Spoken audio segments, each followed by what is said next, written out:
Hello everybody, this episode is sponsored by Saint Ange Auto Parts. Saint Ange Auto Parts is located next to the Monrepo Credit Union and below the Clear Sky Hotel in Viewfort, very close to the Uptown Liquor Store. They carry the best brands for the best prices. Purchases are cash only. Business hours are Monday to Saturday from 6 a.m. to 4 p.m.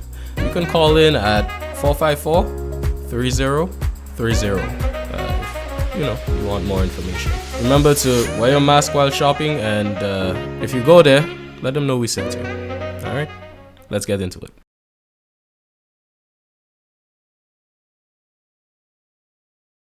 So I'll just open the floor for Kenty and my mom to just introduce themselves and say hello to everybody. Hello, everyone. So I say, my friend Emmanuel, producer of the films Ribbons of Blue, Troubled Waters, and Nana's Paradise. We are happy to be here with you tonight. I hope that you feel relaxed and you are going to enjoy this beautiful session with us. All right. Okay, I'm Kenty. Most of you have probably seen my face in a couple of the films, but I'm glad to be here and glad to participate in this call and to share with those who are watching, the Iyanola story. Absolutely, and I'm excited too. I just want us to start off the conversation because a lot of people don't know this, and I know some people might be curious because some people see the films, they don't know a lot about your background. So I wanted to start the conversation with how did you start acting? How did you get into this thing of comedy and acting? How did you get to where people saw you on the screen? Well, I started acting in my backyard and in my community from the tender age of 6. I would visit the shut-ins, people who were sick and were unable to go out to enjoy themselves or socialize. So I would go to them. I took the task upon myself at that age to go to the people who could not go out to socialize it in society. And I would dance and compose my own songs. I would dance and entertain them. And what really made me happy is just to see a smile on their faces, see them smiling, hearing that laughter ringing in my ears. To me, that was the most enjoyable time. And that's when I started acting, from that age. Okay. Do you think there was anything that really got you to just take that first step into doing it? Like, what is it? Just your personality, or like what caused you to just get off the bench and start doing that at such a young age? I guess it was in my blood. I don't know. I just enjoyed watching them laugh. I was always very conscious of people's pains, and I never wanted to see anyone looking sad. So to me, when I went out there and I made them laugh, that would make my day. But I also started earning my daily bread back then too, because I remember I would take a little tin of grapefruit and I would leave. When I left home, I would go to those homes because they always wanted to offer me something. They would drop 25 cents in my grapefruit tin. Sometimes they would drop $1. It depends on how the performance went with them. So I would return home knowing that I had earned my pay for the day. But then it was more or less just having fun with people in my community. And that was what really made me happy. All right.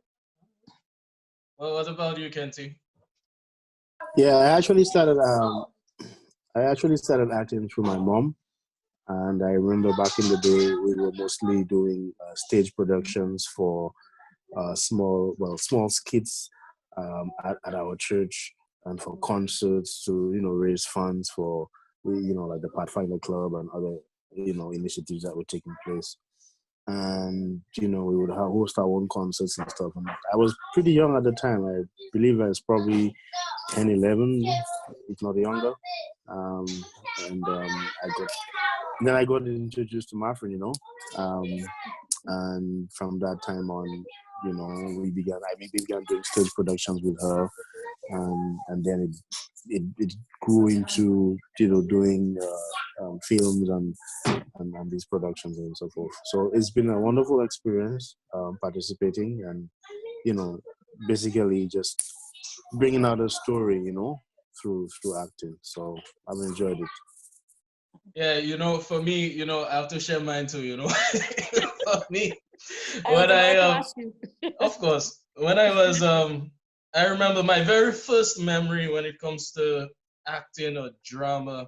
I remember I was a little child, and we were at the Deriso Church, Deriso SDA Church. And back then, my mom had a group called Vision de la Vie. And I know some people on the line might even remember that group. That group was where it all started. And I can't even remember how old I was, but I just remember, seeing my mom playing a scene. And in this scene, another guy he was playing the part of her husband, right? And I saw the man, and in my little brain as a child, I was like, "That's not my daddy. I don't want, I don't want a new daddy." So I start crying, and some of the people there, they came and they held me, and they held me up, and my mother had to say, "Boy, behave yourself, boy, behave yourself," So that was my introduction to acting. I thought I You was were going to pretty have a young new then. daddy. Yeah, you were very young at that time. So that this has been what I've known my whole life, and I really enjoy it. I really enjoy it. I've enjoyed the stories that I've seen come from Iyanola Pictures, and it's been a great experience, and I'm excited to talk about it today. Now I know for me, if I were to take away that component of my life, take away all the concerts, take away all the movies, take away all the stories, I would be a very different person, because I think acting kind of opened up my more extroverted side, gave me more confidence, and really affected my childhood in that way. I just wanted to know if y'all feel the same, if y'all feel that um, your childhood and even your personality has been changed or influenced by your experience with acting and performing. Can't go first? Yeah, for me, it has certainly, allowed you to be a lot more, I would say, bold. Um, because when you're acting, you basically taking yourself out of yourself and becoming someone else. And so when even in life in general, when you maybe faced with maybe you have to do a presentation or you have to go to a job interview or something that would typically tend to get you nervous, and you kind of use those little skills to sort of help relax and keep your mind focused. So it has helped in that way. Of course, it comes, with sometimes, you drive by and people see you and they think that that's the real person there. You can just say, "Let me see it, wait." So those are some of the things you have to deal with. But as a young person growing up, it has certainly helped me and helped me be more confident, in my just my interactions with people at different levels. And so, of course, it always helps when people, when you go somewhere and the people know you. "Oh, you the guy from Ribbons and Blue." That always helps because you already have a foot in the door. So you get those little perks. But other than that, for an individual, I can certainly say that it has helped my personality, helped me become more confident in myself. Do things that you never thought you would do, and do it so that like you on a stage. Sometimes I've portrayed, or I've played characters where you have to be barefooted, that walking in the dirt, in the mud, that kind of thing. People typically would ask questions about that. One time I had to lie down in a coffin. People look at you. So those kind of things just help you get out of your shell, and Yeah. help you become more confident. And these are things that young people always need, especially when you're dealing with maybe issues of like low self-confidence and self-esteem, that kind of stuff. You help feel a lot better about yourself. And more than that, the bigger picture is that you're doing something that is impacting someone's life somewhere. and you know the productions that you do, whether they're on stage or in front of a screen, they live on. You know, the memory of it lives on. And for the movies that we've done, I mean, the films are out there, and even up until today, I mean, you know, we did Ribbons of Blue and Tears in the Valley like over 10 years now, and people still talk about it. They watch the film and they still cry. And so just being able to participate in something like that and being able to create and to share a story, you know, to know that you're actually helping someone out there in some time. You know, I mean, look, we're talking about 10, 15 years later and people are still talking about these stories. So that's the kind of thing that that also is beneficial. You know, you get to be part of something that is bigger than yourself. You get to help change lives, because sometimes people tend to think that because they're on the stage, that what they're doing is to, you know, they may be shy or whatever. But think about the bigger picture here. You're actually helping tell a story that somebody else out there, you know, would experience a life-changing moment. And sometimes all they need to see is how you on stage would deal with it, because they themselves maybe, you know, are dealing with it too. So, you know, at so many different levels, you're just helping to change your life. Yeah. And so it's great to be part of you know, that kind of opportunity, and to be able to help transform people's lives in that way. Absolutely. For me, it was rather strange though, because when I was very young, I was very, very quiet. I considered myself to be an introvert, and most of the people in my community, you know, looked at me as, you know, someone, in fact, who is very quiet. Some people even used to say, apa mi ish mamãe, liki ikwa style, ipaka pale by moon and whatever. But on the stage, when they met me on stage, I was completely different.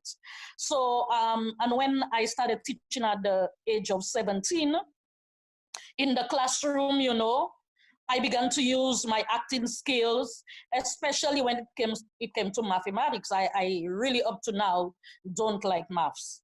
Pour moi, maths, c'est comme Chinese et Japanese on the chalkboard. Et que l'on teacher te vraiment aller faire ensemble les bords là. Ça a été trois cas. So when I graduated from Fort Compre, I decided that I would use my skills, you know, in the classroom when I became a teacher, because that's what I really wanted to do, either nursing or teaching. And when I started teaching, I could see the tension in the classroom that the students went through. So what I did, I started using drama. I would tell them, okay, I would actually dress some of the characters, you know, use my props in the classroom. So this is Mr. Tom.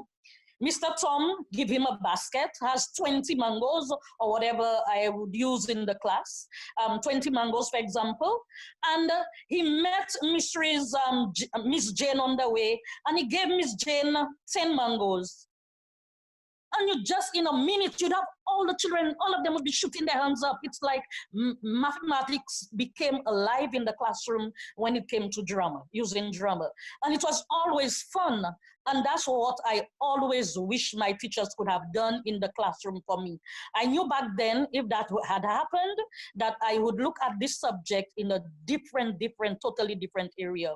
And I also learned that for children and even for adults, we all learn in different ways. We have our different learning styles. For me, you have to be dramatic. Don't come even in church. I don't want anyone dead person coming to the front there and just reading something from the Bible and telling me Jonah swallowed the whale. Or the whale swallowed Jonah. You're talking as it were. You know you are on death row. No. I want to know that you are being inspired by what you are going to present to me. Specifically, I mean, among the people there, I need to know that you are resonating with me well enough, you are touching, you are inspiring me. So for that, I would also, when it comes to that, when I entered my classroom, I always wanted to know that I was meeting the needs of my children in all kinds of ways. Those were very quiet, exceptional students. They didn't have to worry that much. But when it came to the slow learners, to me, we needed to wake them up a bit and help them feel comfortable and happy in the classroom before they gain that concept that you are coming with. So I found what you said there very interesting, you know, because it sounds like what you've done is you took some of the concepts that you learned from teaching And then you also took some of the concepts that you have from storytelling and from creating stories, and you merged the two together to empower both sides of the equation, right? Yeah. All right. And that's something, I've known you for as long as I've known anything. And that just occurred to me, so I think that's very interesting. Yeah. Um, there's one thing I wanted to move to and just share with the world, because there's a film. Most people know about Ribbons of Blue. Most people know about Nana's Paradise, Troubled Waters. But there is a film that started the whole thing. A film that, you know, created the path for those things. And it's called Tears in the Valley. And I just wanted to get some of your memories about what the creation of that very first film was like for you. Well, that came as a surprise because I never knew that I could produce films. I never went to school. I have no formal training. That was rather strange. But I remember receiving a letter from the Substance Abuse Secretariat one afternoon, and I read the letter briefly. And at that point in time, I thought they were actually asking me to produce a film. I don't know where that idea came from, because I know during that period of time, I was busy raising funds for sick people in my community, those who needed to travel overseas for treatment, Martinique, wherever, London, wherever. One of the things I used to do in my community is to just, write a script, a play quickly when they needed my assistance, and just host a concert. And they had seen one of my plays, The White Angel. So I know they were, very happy about what I was doing. So back then, I don't know why I thought it was a film that they wanted, a short film. I immediately started writing the script. I got my actors together. I got Kenti Ramdat, who is right here with us, some of the young people from the church, and we went to Prale, and I started filming. And when Mr. Edwards arrived that one afternoon, I remember him saying, "Oh my God, Mrs. Emmanuel, I didn't know you had taken our request that far, but this is rather amazing." And, my cameraman, Michael Joseph, he was there, filming, and everything was going smoothly. So we continued the story, filming the story. And when it was aired on NTN, oh my goodness, everybody, I received so many calls when that short film was released. It was rather amazing. But Malawesma, when I look at this production right now, it's not, a piece of work that I am proud of, because during that period of time, we didn't have the right cameras, and some of the scenes are blurry, So it's not, I remember a friend of mine, Kuliman, who has, been trying to help us. He asked me for it. That was a request from everyone. They need to see the first movie. But I keep telling people my first real movie is Ribbons of Blue. Tears in the Valley is a beautiful story and people loved it.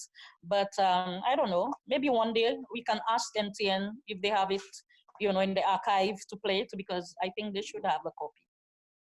Do you think you'd ever consider, and just before I say this, I want to shout out to everybody on the live right now. We're so glad to have you guys with us. Make sure to like, share, let your friends know about it. Let your friends know that this is happening so they don't miss it. All right? But what I was about to say is, you think there's ever a possibility that you would actually redo Tears in the Valley since the story was so good? Yeah, I would be happy to, now that Kenti Ramdat is back on track. And we have so many wonderful actors. St. Lucia, I'm just so proud of our young people. I always keep on saying that we have Lucian Hood. We don't have Hollywood, Nollywood, but we have Lucian Hood. And we should be proud of what we have. I have received so many requests from young women, young men, who keep asking me to remember them when we, move to the next production. And it has been a wonderful experience. I am not the only good actress in St. Lucia. No, we are all, I think most of our young people, if they're given that chance, will make us proud. So I don't mind reproducing that film because it was very educational, entertaining, and inspirational as well. So why not? Right, and I definitely agree, and I think I would say that talent and skill is not in short supply in the Caribbean, No, not at all. So we can absolutely do that. I want to also, I don't know if you guys on the line know, but Kenty was the star actor in Tears in the Valley. And yeah. Kenty, I know that was your very first time ever starring in a film, right? And it was a new experience for a lot of people. Can you tell us a little bit about your story while you were in that? Yeah, it was a crazy experience, not only before, during, but also after, because I got a lot of death threats. I got labeled as a guy with AIDS, and I'd be walking the streets in Cashville and saying, "That's a guy with AIDS, that's a guy with AIDS." But it was I mean, like my friend rightly said, it was a first time experience for all of us. I mean, it was the first time that we were actually, being caught on camera. You know what I mean? And so, it created this kind of a feeling where, sometimes, we were acting, but at the same time, we were learning how to act. Because now we're not on a stage. We're in front of a camera. You can't just stare in the camera and talk. You have to, factoring all of those things. But in terms of the story itself, it was an interesting story because, at the time, the story that we were telling, there was a need for it in St. Lucia. I mean, you're talking about St. Lucia being hit, with the AIDS epidemic, and then the Department of Substance Abuse, reaching out to us, to help tell the story, to young people. And most of the actors in the film, were young people, like myself. I mean, obviously I was much younger then. But, it was a way of young people seeing themselves, not just by way of a story, but seeing also the consequences of what could happen when they participated in, in drugs and alcohol and bad company, and engaged in, all kinds of sexual activity and that kind of stuff. And so it was, on one hand, for me, I mean, the story was nice, but it got, like I said, it got scary because I didn't think that people would have taken this thing so seriously, but they did. But the truth is, the story, we know that there were people out there who were impacted by the story. Yeah. And that has always been our motivation, to make sure that the stories that we tell, tell the true story of what we try to portray, and that people get the message. If people don't get the message, then what we're doing is basically just for entertainment purposes. But we are more than that, So it was a first time experience, and man, there was a lot to learn. I remember this particular scene. We were filming in Prale, and I got so caught up, in that particular scene. And that scene, at that time, I was required to cross the street, right? Cross the street. I think I was high on drugs. I was high on drugs. And I was out there now trying to find food and all that kind of stuff. This crazy guy. And I remember crossing the street, and it didn't occur to me that I should have looked left to right. Of course, I was a crazy guy. So what do crazy people do?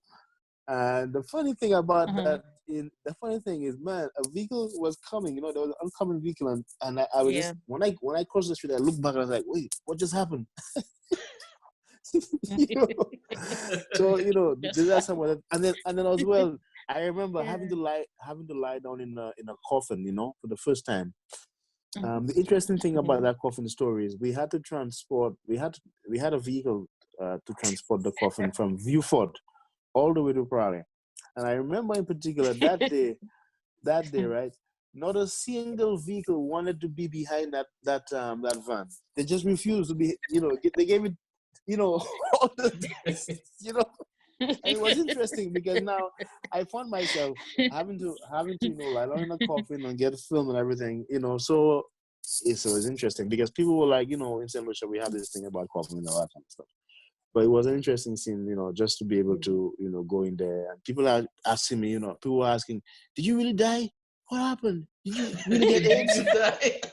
Are you hurt? Did you die? Did you really die and you're alive? Yeah.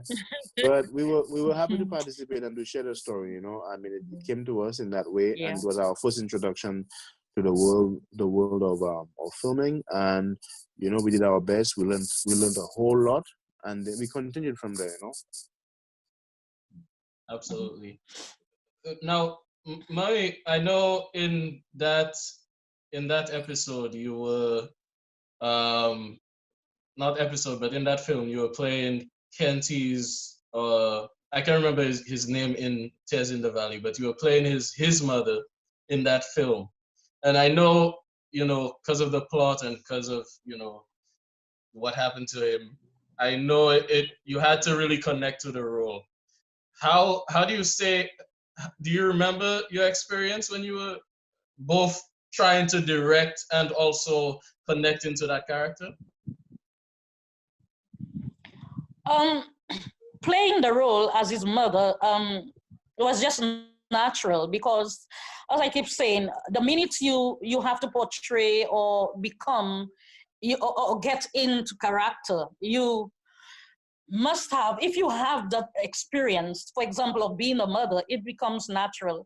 Watching your son going through that kind of experience is no easy task for a mother. And so what I would do is internalize that whole pain, that emotional trauma of just watching my son go through that mental, all those mental issues. I mean, he had a good job, and, just watching him, go through all of that. When you tell me how I handled, I mean, being that mother, and being the director as well, it was like just switching from one to the next and doing that as quickly as I could. But then I would feel the pain watching him as my son and working with him, on cast, while through acting. And at the same time, directing and ensuring that people get the story in the same way that it should, and it has that kind of effect on them. That was of prime importance to me at the time. All right. Yeah, that makes a lot of sense. And it makes me wonder. How you carried, because this was Tears in the Valley, but then Tears in the Valley led us into Ribbons of Blue now. And I know a lot more people watching this can relate to Ribbons of Blue. If you haven't seen it, you can see it right now at www.iyanolapictures.com. But how did you take those lessons that you learned from Tears in the Valley? And what were those lessons that you learned from Tears in the Valley that you then took into Ribbons of Blue? One of the main lessons that I transported, let's put it that way, is ensuring that whilst you work with young people, you make them feel important, you listen to them, and at the same time, you ensure that that platform that you are on is not one where you are too demanding. And even if you have to be, you have to know how to present it to them, how to speak, how to relate, how to enjoy the experience, and at the same time help them understand that this is not a joke going on, that we have a story, that which is very important, one which will save lives. And as not just Christians, as community folks, we have to ensure that whatever we do it well, and we take that kind of responsibility. that we're not just there to have fun, whilst I want to ensure that we are having fun. Because if we're not having fun, then I don't think we can manage to, work together. Young people will not be there with you if you're, your personality must be one that's engaging, one they want to be with you. If they don't want to be with you, you might not get them the next time you need them. So it must be an open forum, a place where people are inspired, a place where they want to be, a place where they want to engage and help you produce your story. It must be one that will inspire not just you, but them. And in turn, they know that they will be inspiring others by it. Yeah, you saying this, you remind me of the experience. I remember when Ribbons of Blue was being filmed, people would, and this is the same thing throughout all the films. Everybody would look forward to going there because it was a fun place to be. We had a lot of fun on set.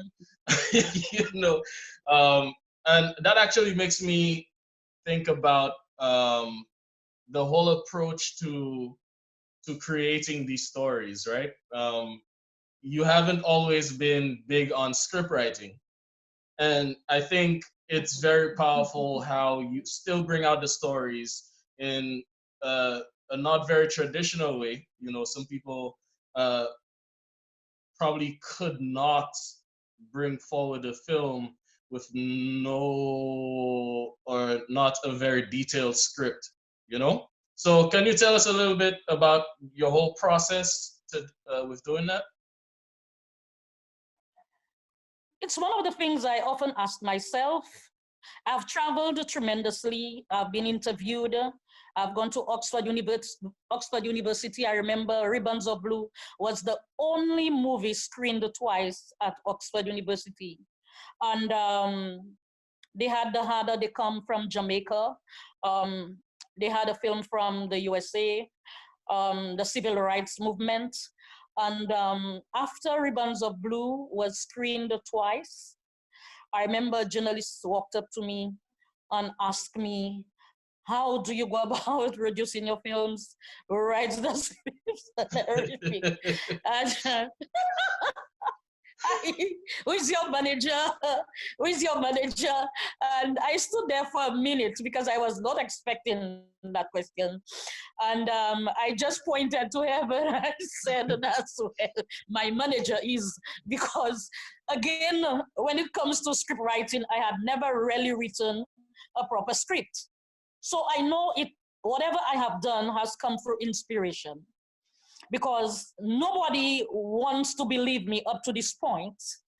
No one wants to believe. In fact, when I was interviewed in Trinidad by Mr. Paddington, who is a professor in that theater arts field, and we were on our way to be interviewed by, Gael TV, and by one of the reporters there, because they told me some of the young men from one of the colleges had come to tell them that they had seen a movie that cracked their nuts. And when they met me, the journalist was just crying and whatever. Oh, that experience, that has been frequent. But everywhere you go, people are crying. And when they ask you the question, sometimes they take you by surprise. So when he asked me, Mr. Paddington, coming back to him, Mr. Emmanuel, how long does it take you to produce a film? And your script writing and whatever. I remember, I just fell into a mode of silence. I did not want to respond to that, because everywhere I had gone before, people refused to listen. They refused to accept the fact that I actually did that. Ribbons of Blue had come, as Kent is there, he can testify to that. You were there. It was just a matter of saying to my actors, okay, this is what we are going to do today. I come in with the props and everything. Okay, I am your mother, okay? And you're my daughter. Monday, Monday, now in a situation like this, you are my daughter, and I am very poor and whatever, and I want you to relate the same way you'd have, related to me if you were a bad girl, and that kind of thing. And would sit, she would laugh, and then I would sit there and I'd tell her, okay, Brother Mike is getting ready, action, let's roll it. And we'll do it once and twice, and it would happen over and over and over again. I can remember my young actors when we produced Nana's Paradise. Remember, Keddy? Once one of them walked up to me and she said, Miss Maffrin, how comes you crying so fast? I can't cry so fast, huh? How are you doing it? You know, and those young children, I know that no one would want to believe that those little girls didn't have any script. It's just how great I believe our young people can be if we work well with them.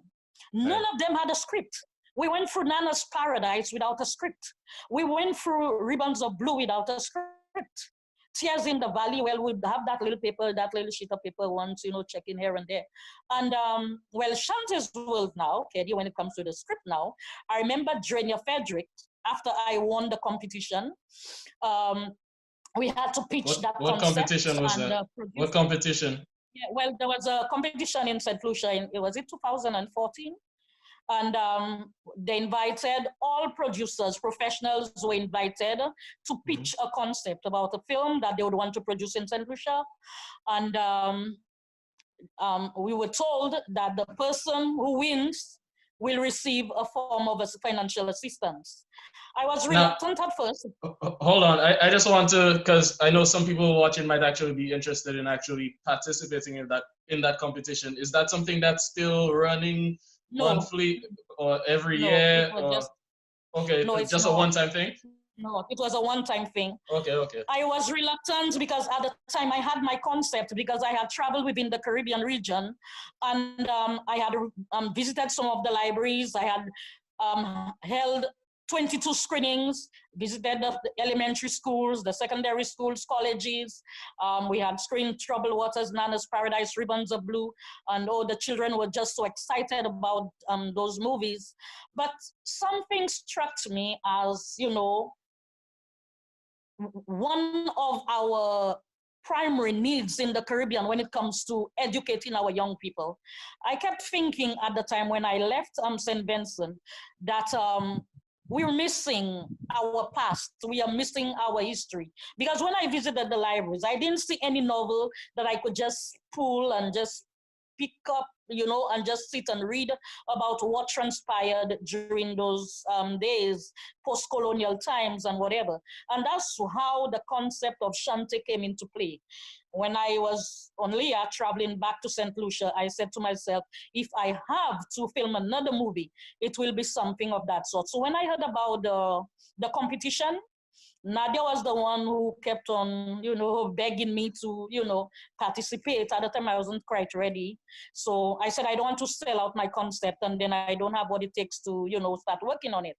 But when I went, most of the producers did the best. They pitched. They did very well, but I won. And then I remember Drenia Frederick, who works with CDF. She told me at a meeting, she told me, Maffrin, you know what? You have said time after time that you produce movies without a script. This time, put your butt down and write a script. She took me by surprise and I wasn't upset. I just looked at Drenia and I smiled.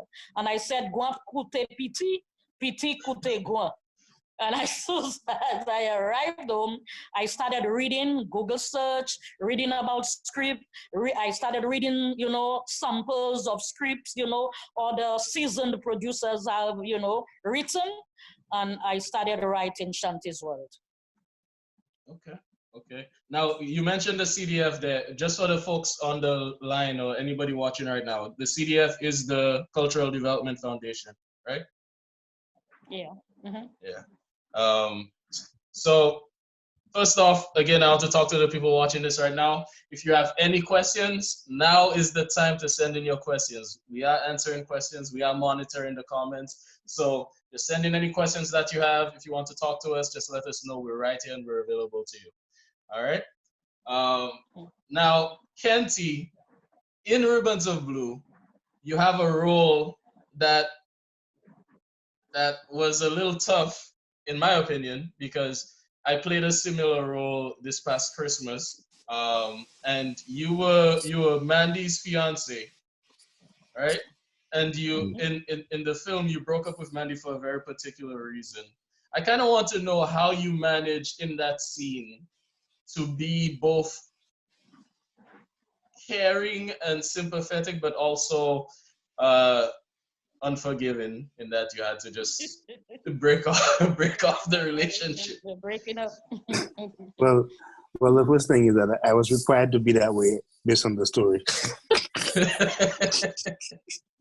You want to make that clear. But it's something that happens, in relationships. I think, in a general sense. I mean, the story was one of the things for Romanus in that story, which was of course me, is that he was very close to his own mom, and his mom had sacrificed, along the same lines as Mandy's mom. My mom used to sell icicles. Her mom, obviously, I found out later on, after the whole thing blew up, what, she sold charcoal and what have you.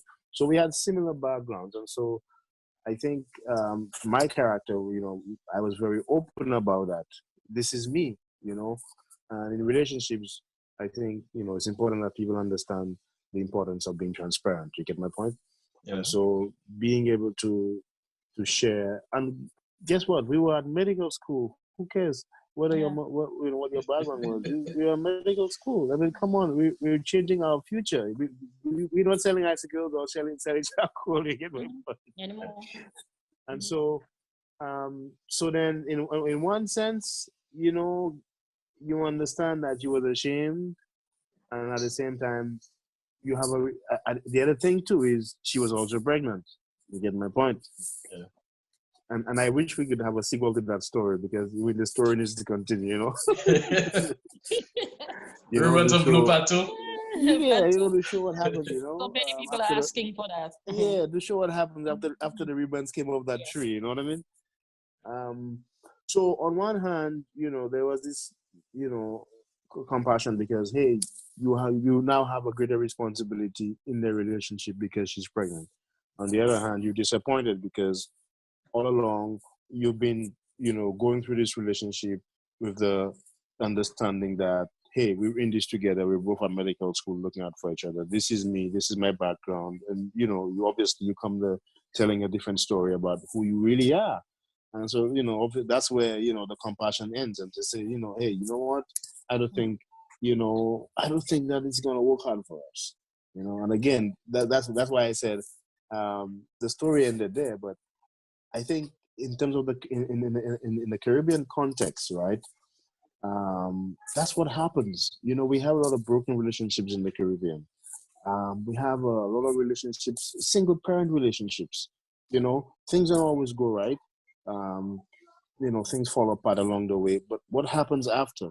A lot of parents, like in Mandy's case, she was pursuing a career. And here she is now in a situation where her boyfriend, fiance, broke up with her, and she can't continue because she's a total wreck, and, she never got to finish medical school. She had to return home for her mom to help her out. The same person that she rejected, all along. Right. And so these are themes that, like I said earlier, that are real in our day-to-day lives. And so for Romanus, having to play that kind of a balancing act where you have to be compassionate, understanding, and at the same time, you have to be upfront with your feelings. You know what I mean? And so, I guess, like I said, we had similar backgrounds, but I was upfront. I shared where I came from, my mother, what she did, and then here you are pretending to be someone else. For what purpose? You get my point? It was a very disappointing thing. I know a lot of people, and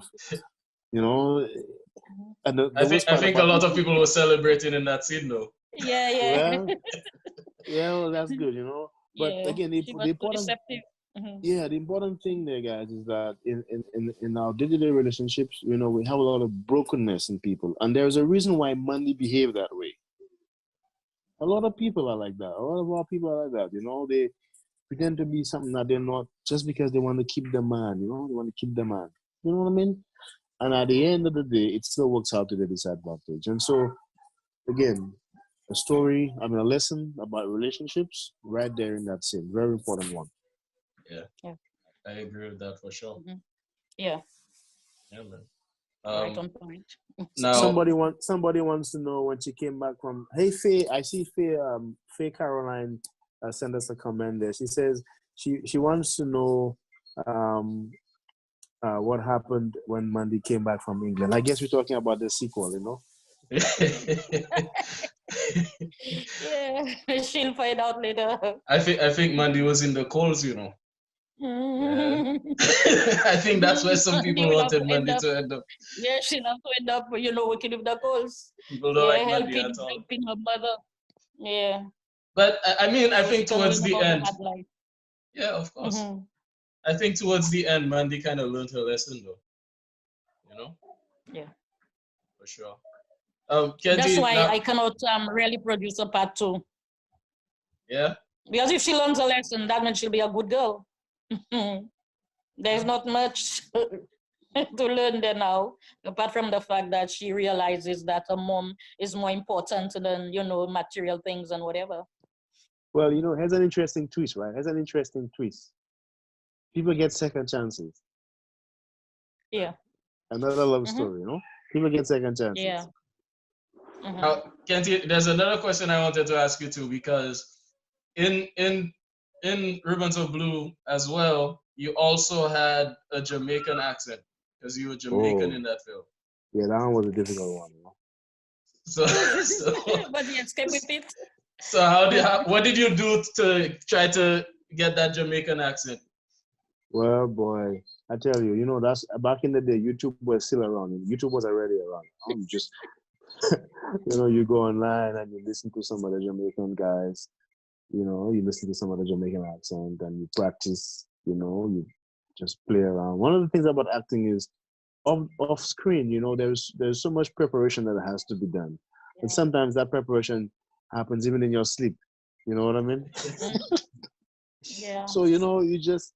Well, like what I would do is there are certain lines that I had to say, and I would just try to rehearse those lines using the Jamaican accent. And again, you go online and you listen to the Jamaican speak, you try to adopt that same kind of thing, and that's what acting is all about. Like I said, taking yourself to a place where and up until this day, man, you were Jamaican man. Why, man? Why you lie to me, man? Why you lie to me? I still have a little thing or two, So yeah, it takes a little practice. All right. Well, I agree with you that it definitely does take some preparation. And Mami, when you mentioned the person in Nana's Paradise asking you how you cried so quickly, I remember there was a scene in Nana's Paradise where I was supposed to cry, and those tears took forever that day. We got it. That day the floodgates would not open. Trust me. Yeah. So there's a lot of things that happen behind the scenes, and guys on the line, we just want to share with y'all. We just want to be more transparent with y'all, and just kind of open the doors and let y'all know a little bit more about the Iyanola story. Like this is your chance to ask your question. So if you haven't asked your question yet, hop in the comments and let us know. So the next thing I want to ask you about, Kenzie, and I know this might not be your favorite question, so brace yourself. Okay, man. Jamaican. Troubled Waters, right? Troubled Waters was the film after Ribbons of Blue. Oh, boy. In Troubled Waters, you play a stepfather. That's you, a stepfather, right? Yeah. You play a stepfather who sexually assaults his stepdaughter. You said that differently, Huh? Sexual abuse. I don't know the right way to say it, but he did some bad stuff. It's okay. Go right ahead. It wasn't me though. Yeah, it wasn't you. It was the role. So I just want to know, when you play in a role like that, of playing somebody who is a terrible person like that, how is that done? How do you bring yourself into that character? How do you navigate, those emotions and that kind of thing? Yeah, that was a tough one. Actually, I remember vividly when my friend told me that she was, that I would have to play, that she was assigning me, that role. I remember going online and reading, doing a lot of research into the psychology, of a child molester, just to understand some of the things that occurs, leading up to that kind of activity or that kind of a behavior. So, because obviously this is not something that you do, that you portray. For me, it was the first time.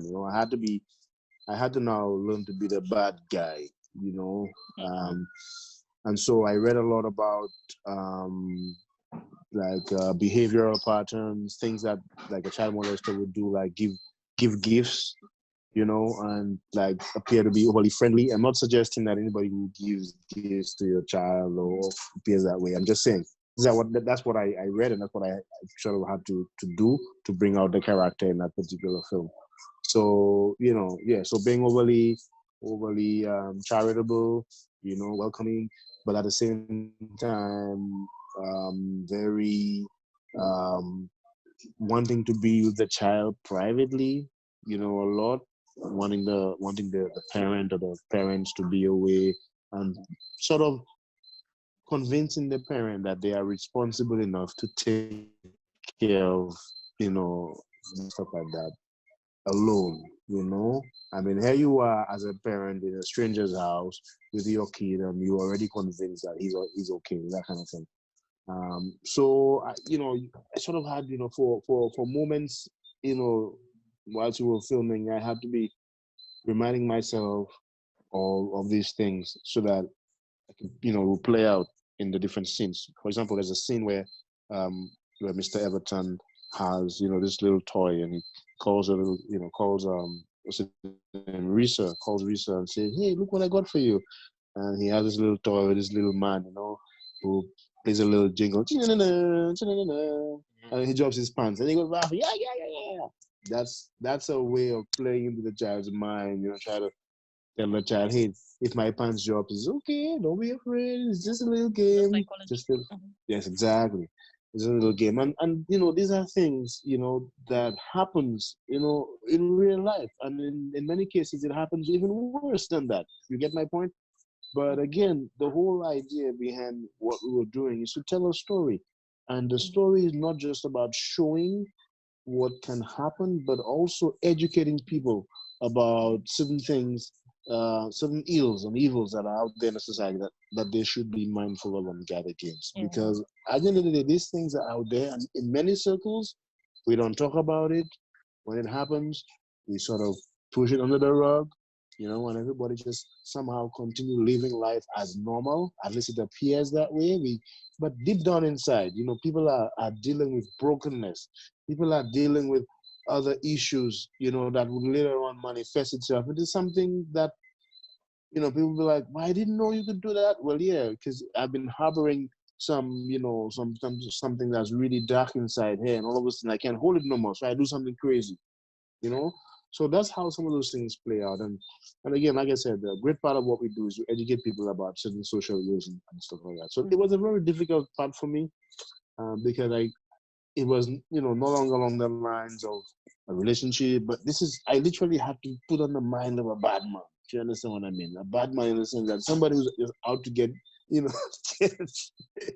a kid. I remember this scene, where Mr. Everton is like, he's opening the door, like he just cracked the door a little open. You see his big bulging eyes, staring at the little child, staring at the camera, and he's about to do something evil, I mean, if I was watching Mr. Everton, I'd probably throw a stone at the television, Mr. Everton was just a bad man. So yeah, so it was a difficult scene in that sense, but we had to tell the story. That was that was the objective. Mm-hmm.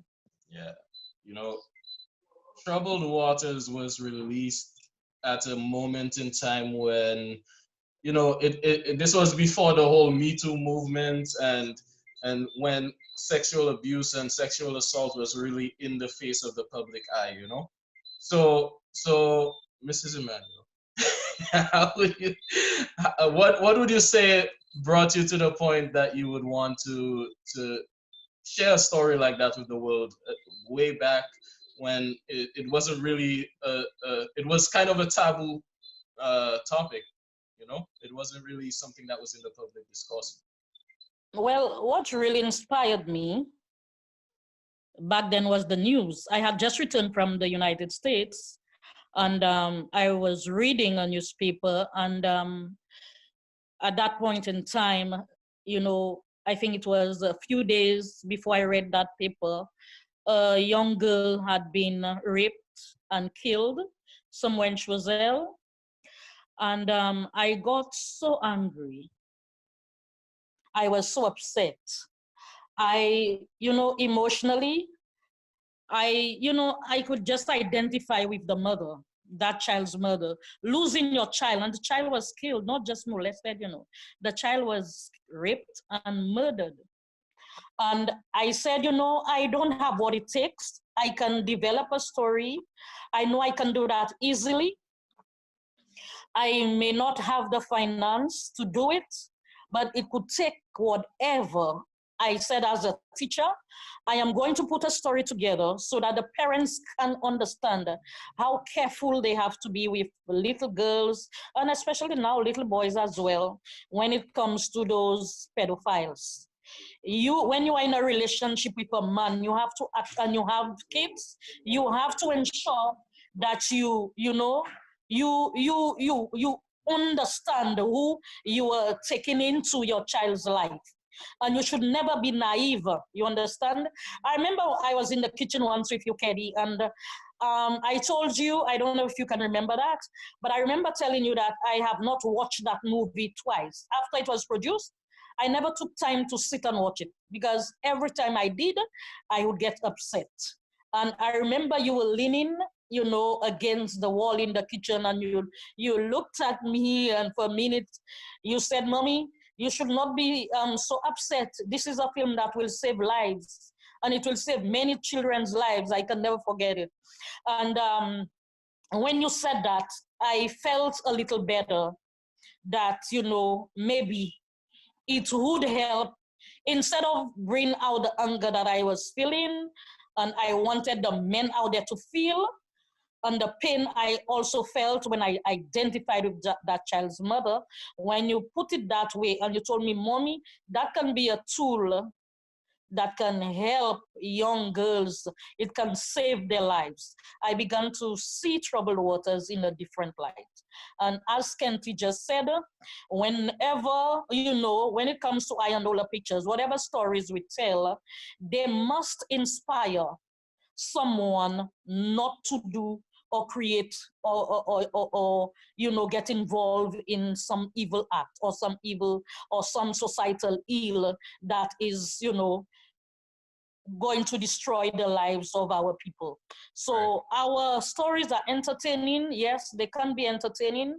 So I remember on Saturday, many people were watching Troubled Waters, and they said they are crying, they cannot take it, they cannot, they were just emotional. That's what we want to bring out.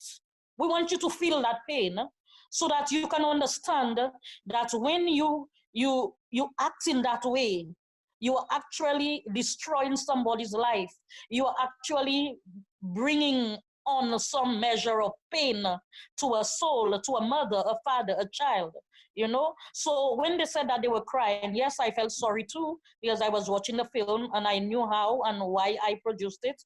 But at the same time, I wanted you to cry. I wanted you to bring out all those emotions. I wanted you to get angry, because these are the things that affect our families' lives in St. Lucia, in the Caribbean, and all around the world.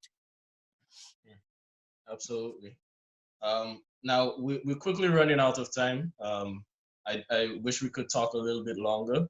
But I have one last question that I just want to slide in before we run out of time.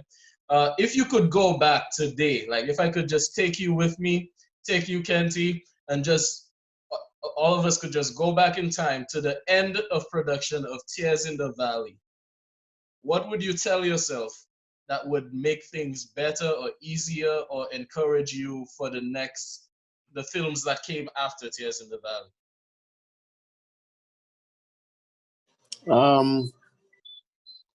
I think for me, I would say up until Tears in the Valley, we we were just having fun. You know what I mean?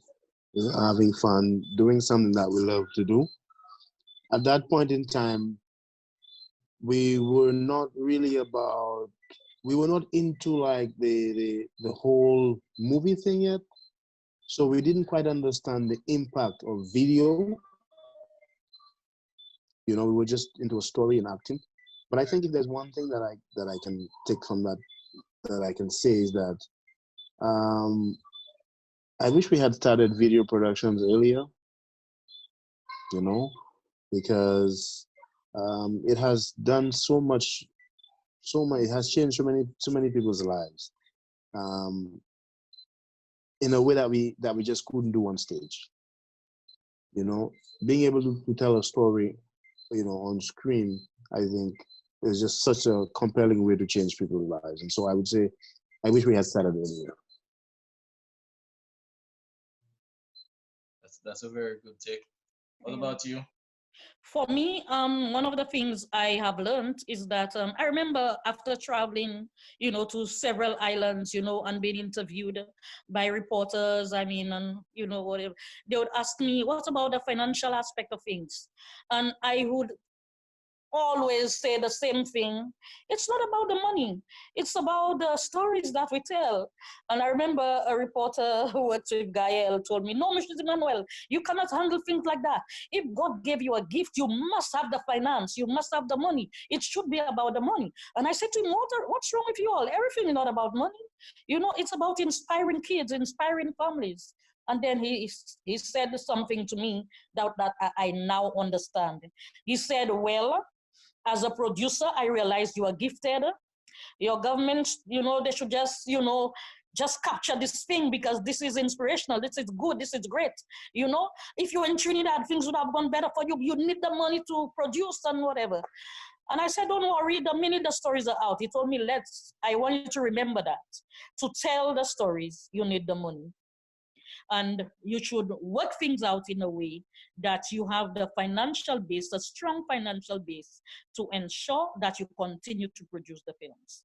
And I wish back then, like Kenty said, it was not just about producing the videos, but we had established that financial base in a constructive way so that right now we would not be asking people for help here and there and whatever. I am actually getting really tired of doing that. You know, walking up those stairs, begging here and begging there. I wish I had handled it back then in a more constructive way financially. Okay.